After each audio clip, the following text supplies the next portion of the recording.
quelque temps, vous avez élevé les moutons à Franco. Nous sommes fiers de vous.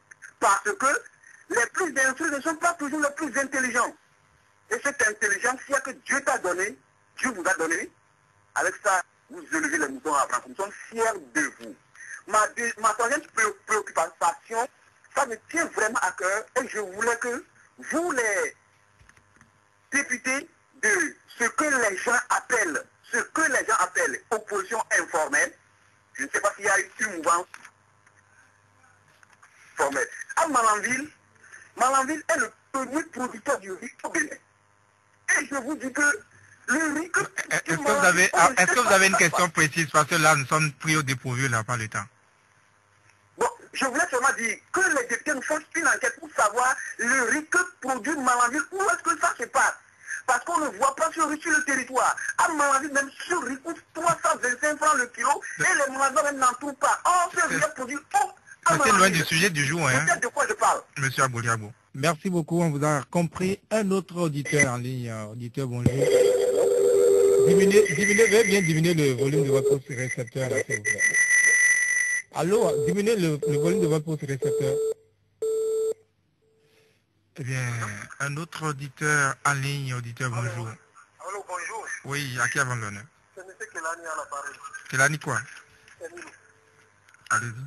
Oui, merci. Je salue M. l'honorable. Bonjour, M. l'honorable.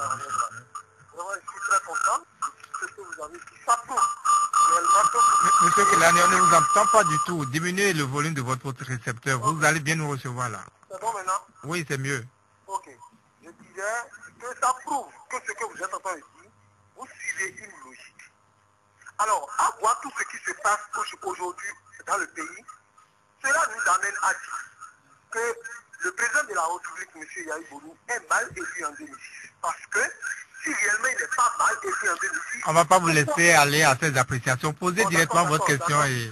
D'accord. Oui, allez-y. D'accord. Ok. Deuxième préoccupation.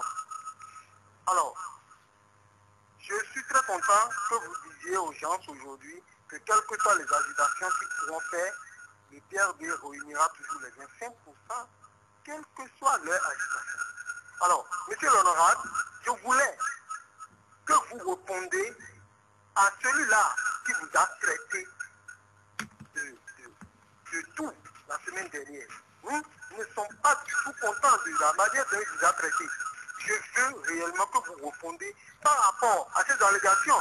Parce que nous sommes aussi des intellectuels.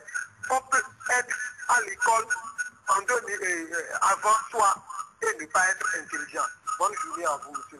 Merci. Et le tout dernier auditeur aujourd'hui à prendre auditeur, vous êtes en ligne à quel l'honneur? C'est monsieur Akadiri. Akadiri quoi? Ousmane. Ousmane, allez-y. Alors, j'ai suivi avec un intérêt particulier l'honorable que nomme la semaine dernière. Monsieur l'honorable, on l'a également écouté tout à l'heure. Nous avons vraiment apprécié la logique qui a caractérisé, n'est-ce pas, son exposé. Et nous avons suivi celui-là qui se dit intellectuel la semaine dernière. Et je crois que c'est au peuple béninois de juger. Comme vient de le dire mon précédéteur, c'est pour vous dire, n'est-ce pas, que M. Aranvega, nous vous félicitons beaucoup. Et que dans tous les cas, le président de la République a intérêt à ramener la balle à terre, parce que ce qui se passe dans le pays, c'est vraiment affreux. Et moi, je dis à tout venant d'ailleurs, de prier beaucoup pour ce pays-là. Vous imaginez, lorsque le terrain n'est pas favorable au FCBE, c'est des problèmes. Monsieur Arambla, nous vous soutenons et du courage. Merci. Merci beaucoup à vous, Monsieur Akadiri. Ousmane, nous allons à présent revenir dans ce studio, honorable Augustin Aranvebla. Nous avons assez de questions, assez de fleurs pour vous. Allez-y.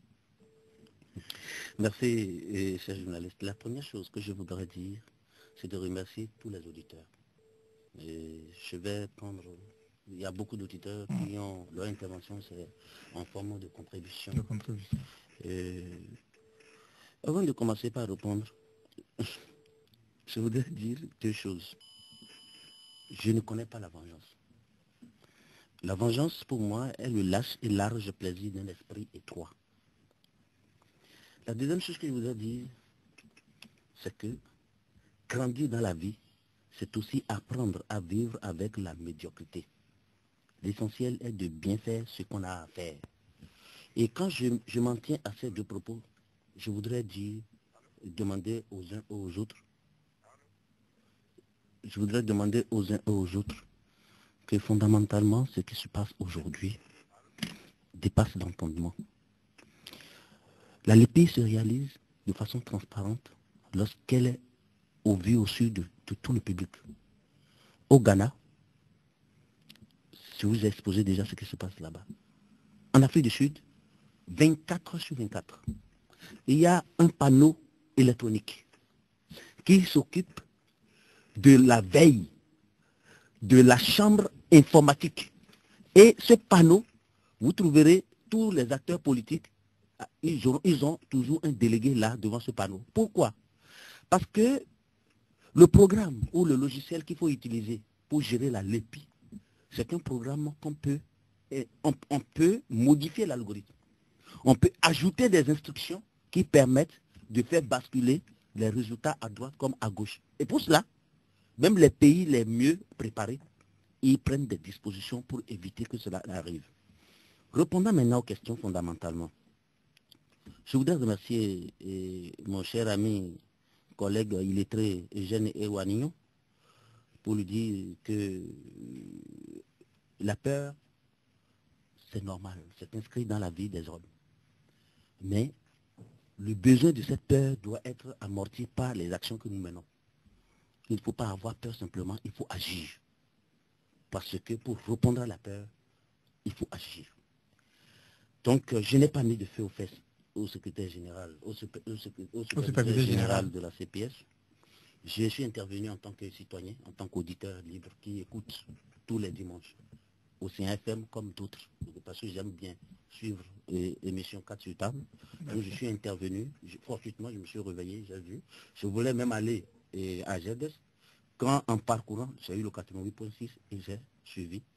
J'ai préféré m'arrêter là parce que j'avais une émission que je voudrais suivre à GEDES. Donc, il a donné ses appréciations totalement politiques et tout se tournait autour de l'argent. Je crois que depuis là, je n'ai pas prononcé le mot argent une seule fois. Tout ce qui se passe à la CPS, c'est en termes d'argent.